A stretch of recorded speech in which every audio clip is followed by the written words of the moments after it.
por venir a Interior 403. Yo soy Nora de la Cruz y hoy nos acompaña... No debería hacer esto porque se ve como mi pelo está todo... Bueno, hoy nos acompaña...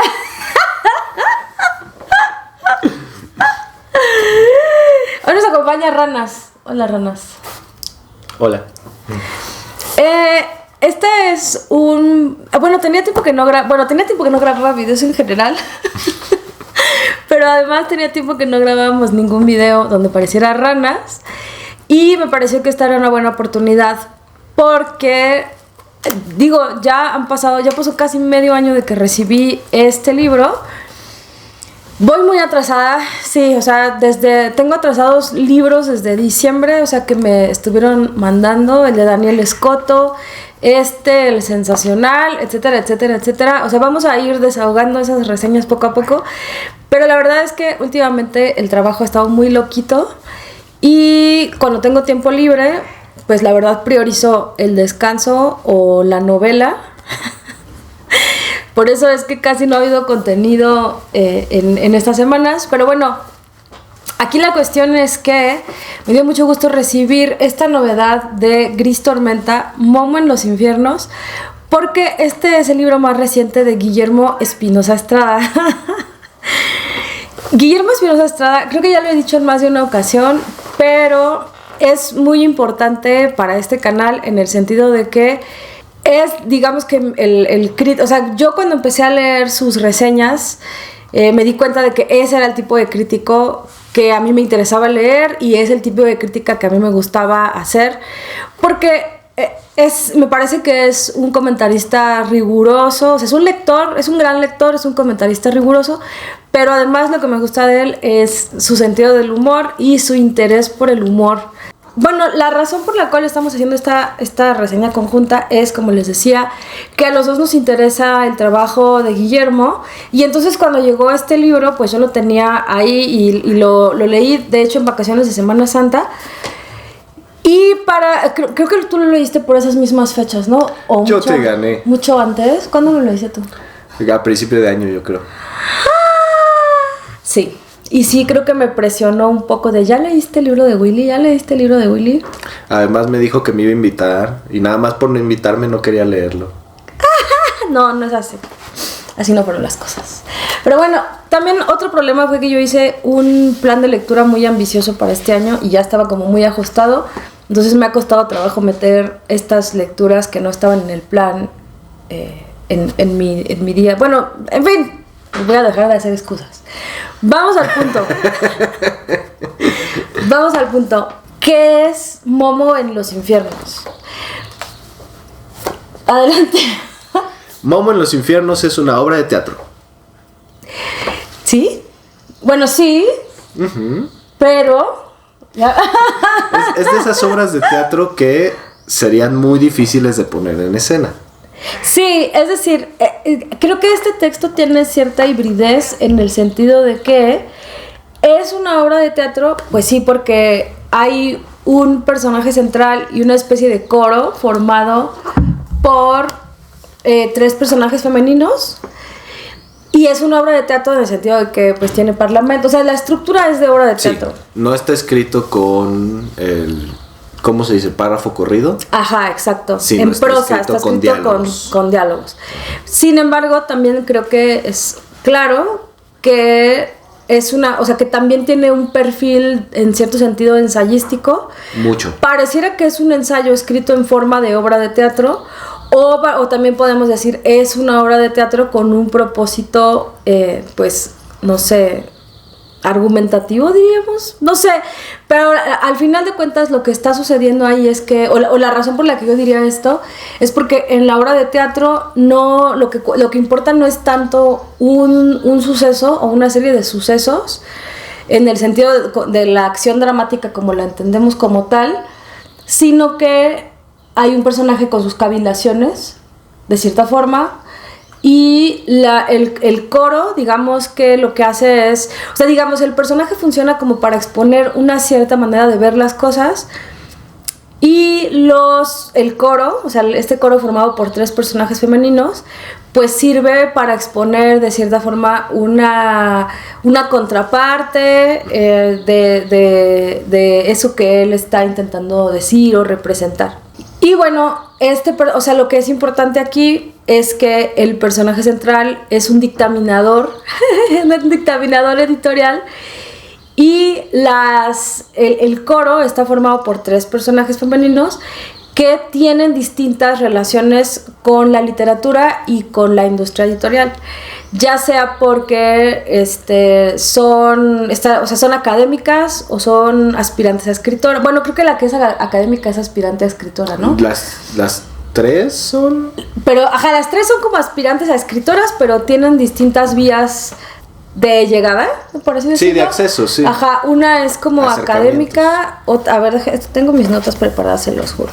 A ver, pásamelo. Lo interesante es, como estas 3 personajes componen el coro, no siempre son personajes, a veces son simplemente la contraparte de todo lo que está presentando el personaje principal. Bueno, pero lo interesante también es que desde el plan, o sea, desde las características de los personajes y cómo se describen al inicio del libro, ya hay muchísima ironía. Eso sí, ¿qué es lo que predomina en este libro? El humor negrísimo, para combinar con nuestro gansito black que nos desayunamos. El humor también es black. Bueno, el personaje principal es Momo, o sea, Momo en los infiernos, pues Momo es el dictaminador y dice: profesor de literatura y escritor hasta hace poco, ahora sobrevive trabajando como dictaminador en varias editoriales, entre otras múltiples chambitas. Muy encomiable, ¿no? Poder sobrevivir como dictaminador y no morir de hambre. Claro. Benevo, la primera, que es la primera integrante del coro, joven promesa incumplida de la literatura latinoamericana, hoy está teniendo dificultades para encontrar editorial y considera la autopublicación de su última novela. Digamos, esta es como la escritora pura, ¿no? O sea, como que se ha dedicado solo a escribir. Benevo, la segunda, estudia el doctorado en letras hispánicas y hace una tesis sobre ecocrítica y ecopoéticas. Ha publicado varias plaquettes de poesía y en la actualidad trabaja en su primera novela. O sea, la académica que quiere devenir escritora, ¿no? Y luego Benevo, la tercera, promotora de lectura y gestora cultural, así como booktuber y tuitera. Una editorial transnacional ya le dio un adelanto para que escriba una novela. Miren, a ver, aquí hay bastante venenito.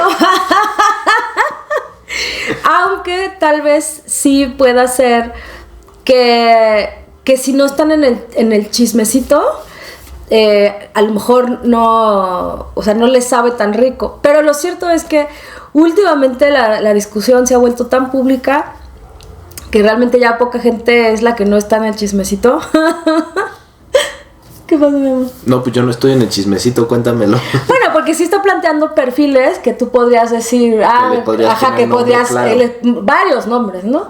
Okay. Varios nombres. O sea, sí sigue siendo un arquetipo. No está tirando dardos, pero sí está como que incluyendo un género. Más bien está identificando bien los estereotipos de escritores que existen en nuestro ecosistema en particular. Aunque bueno, creo que el ecosistema editorial en general, sobre todo, creo que yo les recomendaría que si se animan a leer este libro, lo combinen con American Fiction.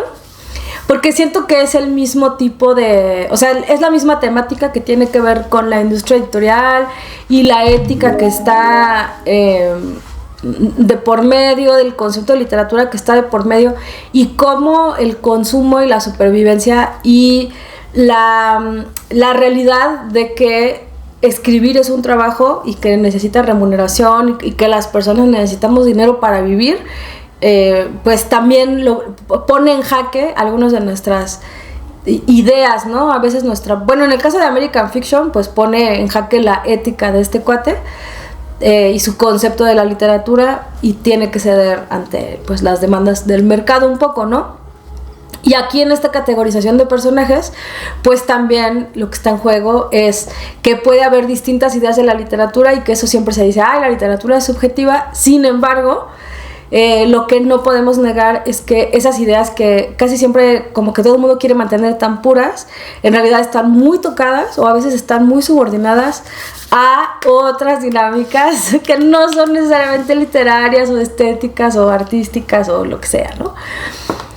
Entonces, bueno, más o menos ya les hicimos una descripción. Es una obra de teatro, pero es una obra de teatro que está escrita en clave de humor y que además pues tiene un propósito de cierta forma ensayístico.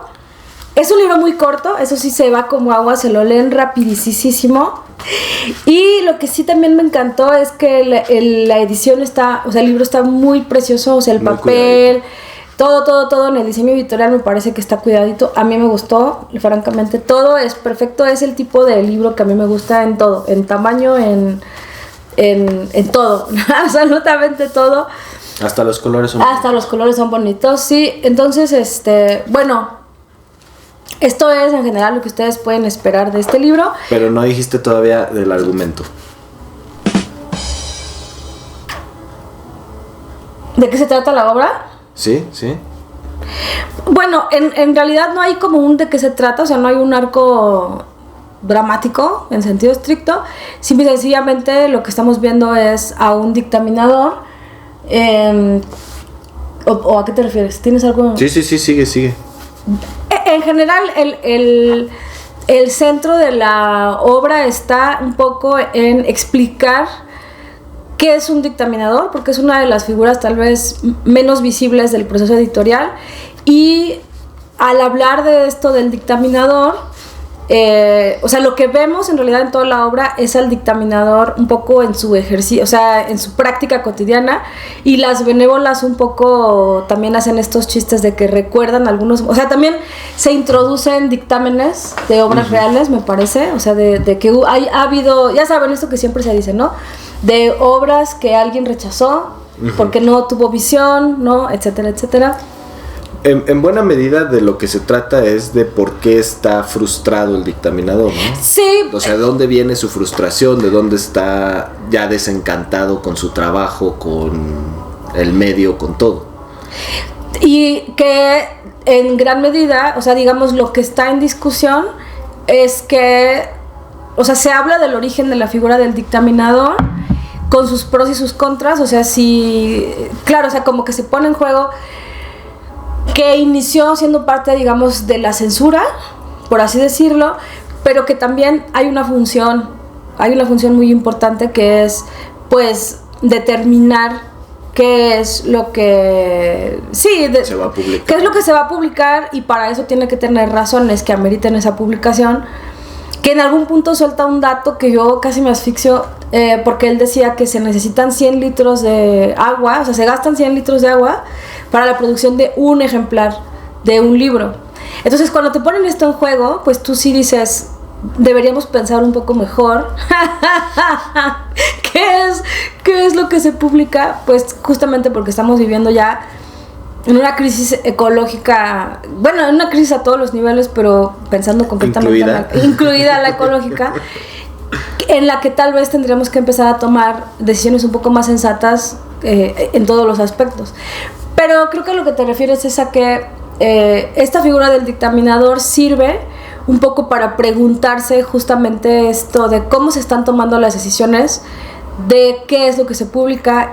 Y si bien esta figura comenzó siendo como una figura moral, ¿no? De qué era lo moralmente aceptable que se publicara, y después fue una especie de figura que le fue dando forma al canon, así de qué es lo que debe entrar en este canon, o sea, o en las colecciones, o en las colecciones, de cada editorial. ¿Qué es lo que debe como considerarse literario porque se publica?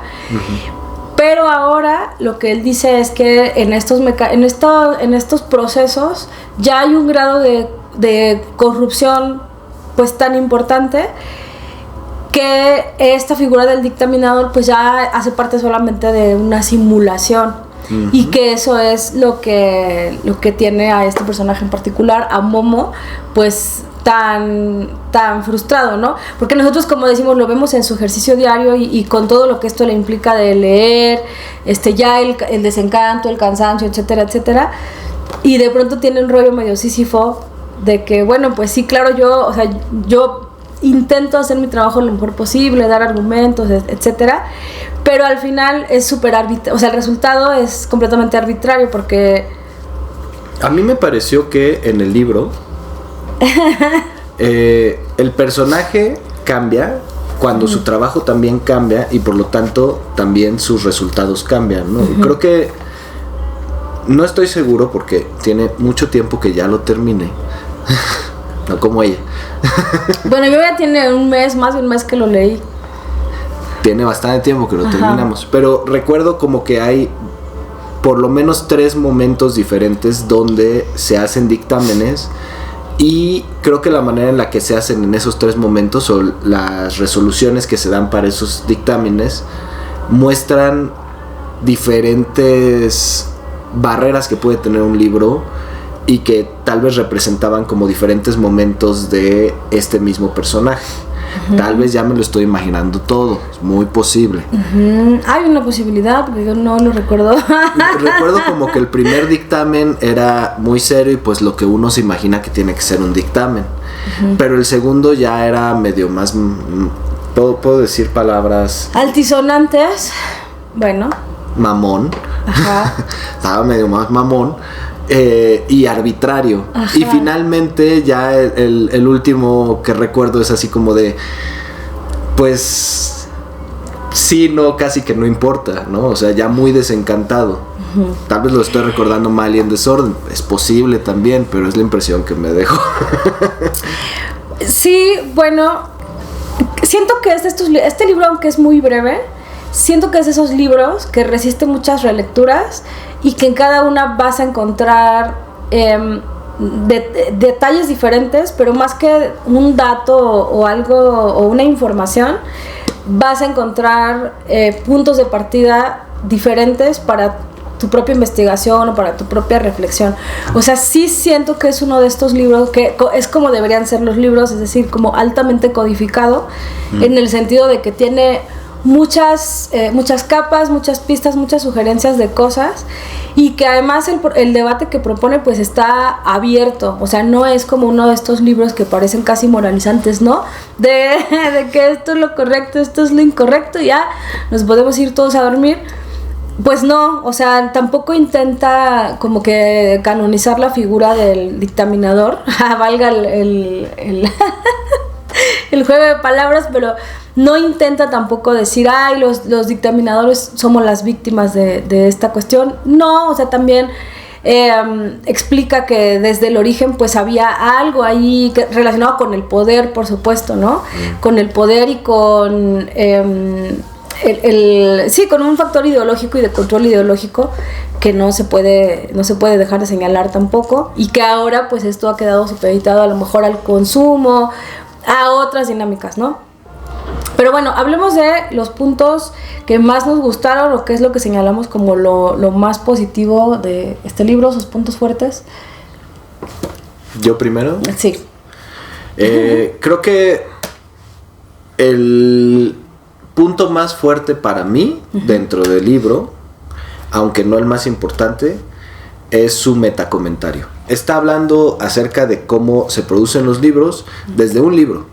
Y está hablando acerca de cómo se juzga un libro desde alguien que juzga libros, pero pues, escrito por alguien que ya alejándonos sabemos que también su trabajo es hacer la crítica, ¿no? Y dictaminar, o sea, porque Willy pues lo está... ¿Dictamina? Sí. Ah, pues. Entonces eso es muy importante porque le sirve para construir su argumento, para construir sus argumentos. ¿Eso tuvo sentido? Excelente. Y para de ahí empezar a hacer sus chistes también. Pero es importante, es chistoso. Es chistoso. Entonces, eso. Creo que lo que está mejor planeado, asentado para mí, es ese metacomentario. Está muy bien pensado, muy, muy justamente profundo y pocamente juicioso. Sí. ¿Juicioso? Juicioso no. ¿Judgmental quieres decir? Pues sí, o sea, sus opiniones no son cerradas, pues. Ajá, o sea, como que sí hace una reflexión suficientemente abierto, profunda, pero sin querer tener la última palabra. ¿no? O sea, como que él proponiendo su propio conflicto, su propio dilema, ¿no? Porque definitivamente que aquí también esto se conecta con otro libro del que ya hemos hablado en este canal, que es Bullshit Jobs, que habla de cómo las dinámicas de consumo, el capitalismo salvaje, etcétera, etcétera, han hecho que muchos de los trabajos que nosotros hacemos pues ya no son estrictamente necesarios, como se demostró en la pandemia, ¿no? Uh-huh. Entonces, en esos trabajos que no son estrictamente necesarios para la subsistencia, pues también predomina muchísimo la simulación, o se necesita muchísimos mecanismos de simulación, que es al final de lo que está hablando este libro. Creo que me perdí en mi propio trip. Bueno, si te perdiste te puedo preguntar, para ti, ¿qué fue lo mejor del libro? ¿Qué es lo mejor del libro?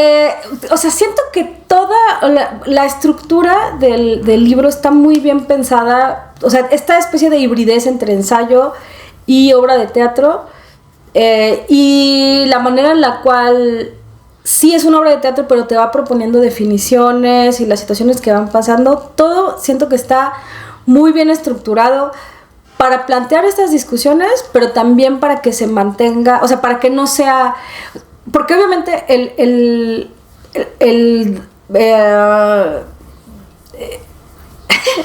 que no quiero decir el dramatismo, pero me refiero a la cualidad dramática del texto, hace que sea mucho más ágil. Porque en general los diálogos o las escenas de un guión son más rápidas, más ágiles de leer, que si esto lo hubiera hecho en un ensayo, en un tratado, ¿no? Entonces, creo que es un buen recurso para mantener la agilidad de la lectura sin perder la densidad de los conceptos. Y además el hecho de que, o sea, esto que podría haber desarrollado de una forma completamente abstracta, ponerle cuerpo e identidad, le da esta oportunidad humorística, ¿no? De crear personajes que son de cierta forma parodias o estereotipos de ciertos vicios de la industria. O sea, siento que la estructura está muy bien pensada para que todo funcione de manera muy armoniosa y que todos los elementos estén balanceados. O sea, tanto el humor como la información, como la agilidad. Es un texto accesible y que la verdad creo que podría haberse quedado en el chiste local, pero siento que al contrario, o sea, como que hace accesibles ciertas reflexiones acerca de la producción de libros que a lo mejor un lector común no se plantearía por sí mismo porque a lo mejor no hace parte de la industria, ¿no? Entonces alguien que está un poco interesado, bueno, creo que en general la colección o estos libros de Gris Tormenta dialogan mucho con los procesos de edición, de traducción, o sea, todo lo que se relaciona con producir libros. Y me parece que la manera en la que lo hace Guillermo en este ejercicio en particular hace que esta reflexión, que es súper importante y que no se hace muy a menudo, pues sí quede mucho más cercana a los lectores de lo que podría ser si hubiera escrito un ensayo que a lo mejor pues solo nos interesaría a los que estamos muy metidos en este rollo, ¿no? Y a ti, bueno, dices que lo que más te gustó fue el comentario meta, ¿no? No, eso me parece que es lo mejor. Ajá, ¿qué es lo que más te gustó? Lo que más me gustó en realidad creo que es la construcción del humor. Uh-huh. Porque hay muchas maneras de construir un chiste.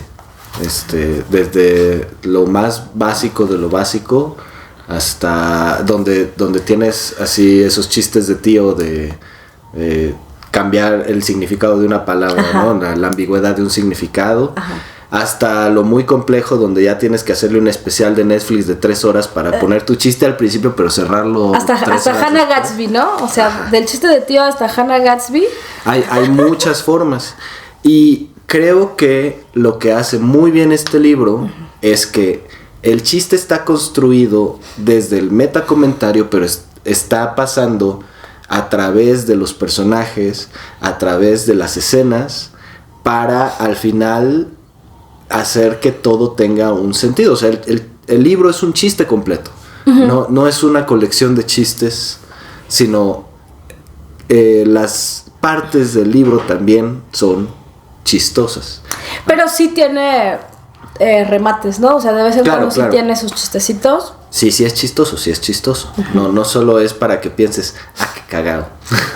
Sí. Y si tuviéramos que señalar algunos puntos débiles, ¿cuáles serían para ti? Ve tú primero, aunque tengo una idea clara. Si quieres rebotármela, puedo empezar. Les voy a decir la neta, amigos, amigas y amiguis. Yo estaba de vacaciones cuando leí este libro, estaba descansando, estaba relax, estaba chill. Y este año he estado escribiendo otra vez, después de mucho tiempo. Estoy trabajando en un proyecto creativo otra vez. Y estaba muy cerca de las ideas de Julia Cameron respecto a la escritura y la creatividad y como que esto que te anima, ¿no? Y coincidentemente, en esas mismas vacaciones, releí los 4 tomos del Sensacional de Escrituras justo para preparar el video que todavía no grabamos, pero que ya están ahí las notas y todo lo demás. Entonces siento que yo venía, o sea, y esto es completamente algo relacionado con mi experiencia de lectura subjetiva desde las coordenadas que yo hice mi lectura. ¿Dónde transitas? Donde transito, o sea, desde donde leí yo, pero no puedo dejar de decirlo. Yo estaba en ese momento como en una perspectiva de estos temas de la escritura, mucho más que... No estaba tan enfocada en la producción de libros o en la industria editorial o en la venta o en la... No, estaba enfocada en la escritura. Y en esa etapa, en esas vacaciones concretamente, que estaba intentando descansar y desconectarme, pues estaba mucho más enfocada a una visión un poco más... no, es que no sé si diría ligera, pero un poco más esperanzadora, tal vez, de la escritura, con un matiz un poquito, con una luz un poco distinta. Y la verdad es que leer esta obra de Willy en ese contexto, a mí particularmente me dejó un gusto muy amargo. O sea, el libro es muy divertido, es muy irónico, está muy bien logrado y las reflexiones que plantea son importantes, pero lo que a mí sí me sucedió fue que cuando lo terminé de leer fue como una angustia de ¿y qué hacemos, no? Y qué, o sea, así y yo tengo aquí en mi casa 2000 libros y cuáles son los... Y bueno, además, digo, a lo mejor hay una diferencia de tiempo importante, pero estamos grabando en la semana en la cual empezó todo este rollo del terror editorial, de la cuenta de denuncias de las malas prácticas de la industria editorial. Y de verdad que hay muchísimo que comentar al respecto, pero yo me acuerdo muchísimo cuando yo comenté las irregularidades que sucedían y que seguramente siguen sucediendo con Paraíso Perdido en cuanto a pagos. O sea, el libro de Selena, yo estoy segura de que la mayor parte de los colaboradores no solo no recibió pagos, sino que ni siquiera le confirmaron, y eso me consta, que hubo autores a los que ni siquiera les confirmaron que se iba a usar su texto, por ejemplo, no les pagaron. Yo tuve que, o sea, pasaron años para que a mí me pagaran, y cuando me pagaron me enteré de que inicialmente a mí me habían ofrecido 1,000 pesos y yo me había encargado de toda la edición completa del libro, o sea, de proponer el proyecto, de todo, ¿no? Y cuando por fin me pagaron, que había tomado el control otra editora, ella me dijo, ay, no, normalmente lo que se les paga a los que hacen esto es como 10,000. Y o sea, realmente, o sea, que de principio a fin yo decía, pues me vieron la cara bien y bonito, ¿no? Pero lo que quiero decir con esto es que cuando yo comentaba estas cosas y que decía, esto está sucediendo al interior de esta editorial, y que además esto surgió porque yo no era la única, o sea, había otra chica que estaba denunciando otras cosas, y yo sentí muy feo porque ya estaba yo en la comunidad de BookTube, y después de que ya se había dicho esto, que era público, que se sabía, que todos lo sabíamos, había gente que seguía comprando libros de esta editorial, y yo decía, entiendo que de pronto queremos apoyar a los autores, pero al final nosotros como lectores, ¿cuál es el papel que jugamos en todo esto? Y si es que realmente podemos, o sea, deberíamos tomar nuestro lugar o nuestra participación en esta dinámica, o sea, e intentar en la medida de lo posible evitar apoyar o contribuir, ¿no? en que se sigan perpetuando estas prácticas. Pero también es cierto que uno se queda con, o sea, digamos, de todos los libros que yo tengo, si yo me pongo a revisar cuántos se hicieron así como limpiamente, ¿no? O sea, pues no, o sea, para el lector es muy difícil de saber, ¿no? Entonces, bueno, creo que hice o sea, me desvié muchísimo, pero lo que quiero decir es que, y que posiblemente es parte del propósito del libro, o sea, que a pesar de que es muy ligero de leer y es muy deleitable de leer, pues no trivializa el tema, y cuando uno termina de leerlo se queda con esa especie de sacudida moral, o sí, de sacudida, en la cual dices, ¿en qué medida yo estoy contribuyendo en todos estos mecanismos de simulación y de corrupción? ¿Y qué podría hacer diferente si es que puedo hacer algo diferente? Porque además, encima de todo, yo soy lectora, soy autora, soy booktuber, soy, bueno, relativamente académica, soy más bien una godín. Y soy editora. Entonces, de pronto, a mí me apelaba muchísimo. Entonces, sí, el libro es muy divertido, pero al final sí te deja bien movida si estás medianamente metida en este mundo de los libros, ¿no? Uh-huh. Para ti, ¿qué es lo que tú dirías que no?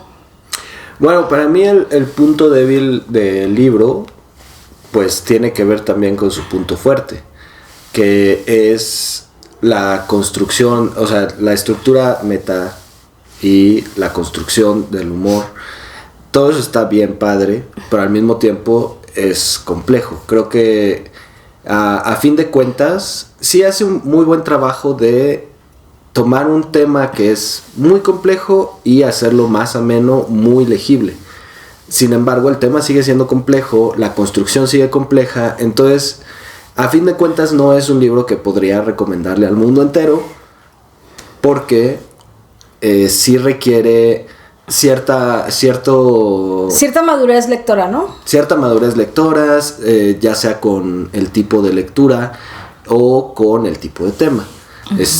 También a mi madre se lo daría y me diría así como, es que no entendí nada, ¿no? Y me aburrió muchísimo. Uh-huh. Pues sí, porque ella lo que hace es consumir ficción, ¿no? Y ficción, pues, de Alfaguara, así, más clásica.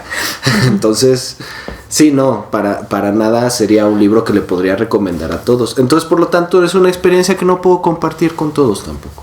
Uh-huh. Por eso era importante ya grabar este video y poder hablar con Nora de esto, porque mientras no grabamos el video no podemos hablar entre nosotros de los libros. Ajá, claro. Entonces, ¿cuál es el punto débil? Pues su punto fuerte también. Y o sea, es tan sutil se quiebra, dice el Quijote, ¿no? que Cervantina amanecí hoy. Sí, eso que empezamos el video así de buenos días. Bueno, justo vamos a ese punto. ¿Para quién es este libro? O sea, ¿quién es el lector de este libro? Todo trabajador de la industria editorial puede encontrar ahí reflexiones de las que seguramente ha participado. Ciertamente.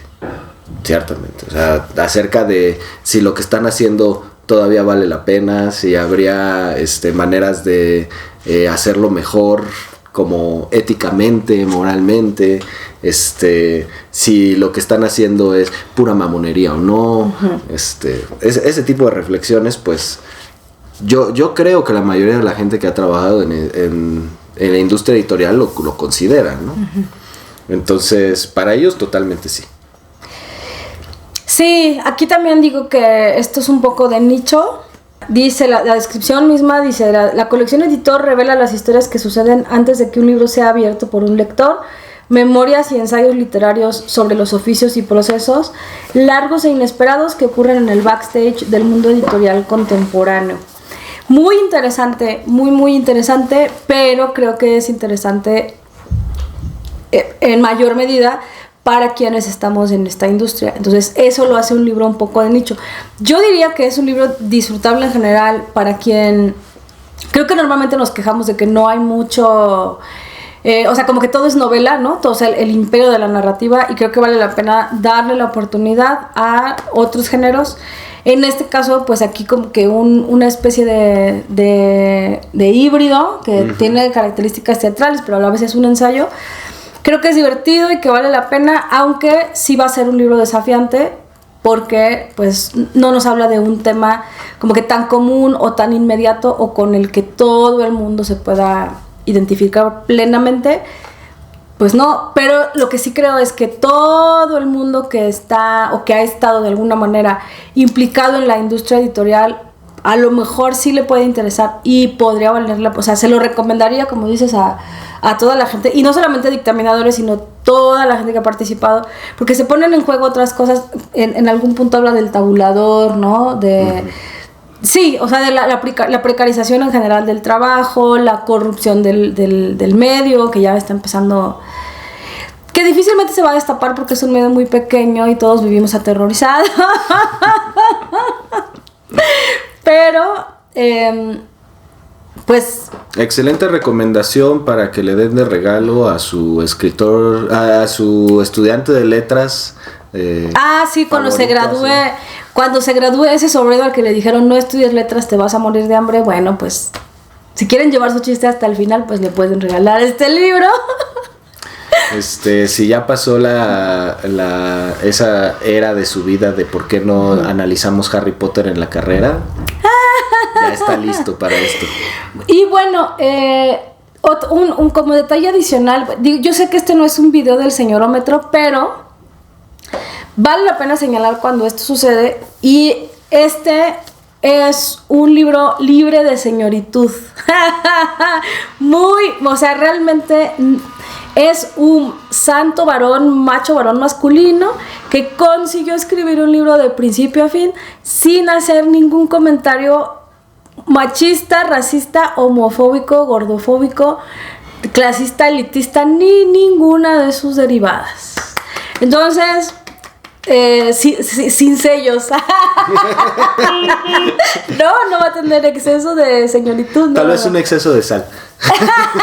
se le pasó tantito de ajenjo. Pero señoritud, pues bastante, índices bastante saludables. Y bueno, mi amor, creo que casi no hablaste, pero... ¿Sí? Pero así no te funan en Twitter. Pero pues pasa lo que pasa, la funada siempre soy yo, pero bueno... No importa. Bueno, también vale la pena decir que estamos comentando un libro de un escritor vivo porque él nos lo pidió, porque aquí ya no les vamos a dar opiniones a autoras que no nos las han pedido. Entonces, bueno, mi amor. Muchas gracias por venir a Interior 403. Muchas gracias por venir a grabar conmigo en este domingo caluroso, asfixiante, de sueño. Y pues nada, nos veremos en el próximo video. Goodbye.